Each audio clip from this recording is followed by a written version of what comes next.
નમસ્કાર દર્શક મિત્રો, ધ લોકસત્તા શોમાં આપનું સ્વાગત છે। ચીને પ્લેનેટરી ડિફેન્સ ફોર્સમાં ભરતી શરૂ કરી છે।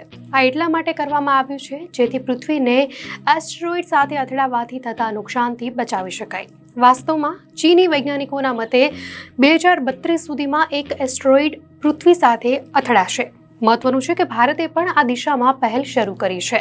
ઇસરોના ભૂતપૂર્વ અધ્યક્ષ એસ સોમનાથે પણ આ અંગે એક યોજના બનાવી હતી। ચીન સરકારના national administration of science, technology અને ઉદ્યોગે યુવાનો પાસેથી અરજીઓ મંગાવી છે।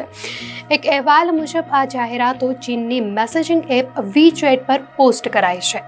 અરજદારો માટે એક શરત પણ છે કે તેઓ ખગોળશાસ્ત્ર, અવકાશ સંશોધન અથવા એરોસ્પેસમાં અનુસ્નાતક હોવા જોઈએ। હવે સમજીએ કે પ્લેનેટરી ડિફેન્સ ફોર્સ છે શું? તો પ્લેનેટરી ડિફેન્સ ફોર્સને ગુજરાતીમાં ગ્રહ રક્ષા બળ પણ કહેવામાં આવે છે। આ એક લશ્કરી દળ છે જે પૃથ્વીને અવકાશના જોખમોથી ખાસ કરીને લઘુ ગ્રહોથી બચાવે છે। આ દળના પ્રાથમિક કાર્યમાં એસ્ટેરોઇડ્સ શોધવા, તેમને ટ્રેક કરવા, તેમનું નિરીક્ષણ કરવા અને તેમને નષ્ટ કરવાના રસ્તાઓ શોધવાનો સમાવેશ પણ થાય છે।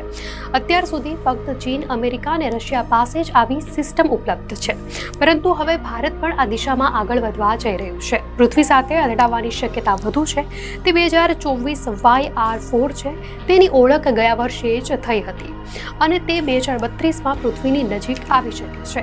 ત્યારે ચીની વૈજ્ઞાનિકોએ એસ્ટેરોઇડ પૃથ્વી સાથે અથડાવાની સંભાવના 1.3 થી વધારીને 2.2 કરી દીધી હતી। ત્યારથી સંયુક્ત રાષ્ટ્ર અવકાશ મિશન, સલાહકાર જૂથો વગેરે નિયમિત બેઠકો યોજી રહ્યા છે। ત્યારે ઇસરોના ભૂતપૂર્વ અધ્યક્ષ એસ સોમનાથે પણ અવકાશયાન મોકલીને પૃથ્વી માટે ખતરો પેદા કરતા એસ્ટેરોઇડને રોકવાની વાત કરી હતી। જોકે હજુ કોઈ પગલું લેવાયું નથી, પરંતુ ટૂંક સમયમાં આ સંદર્ભમાં કોઈ મોટું પગલું લેવાઈ શકે છે। હકીકતમાં આ એક એવો વિષય છે જેના પર ઇસરો દ્વારા અત્યાર સુધી ચર્ચા નથી કરાઈ।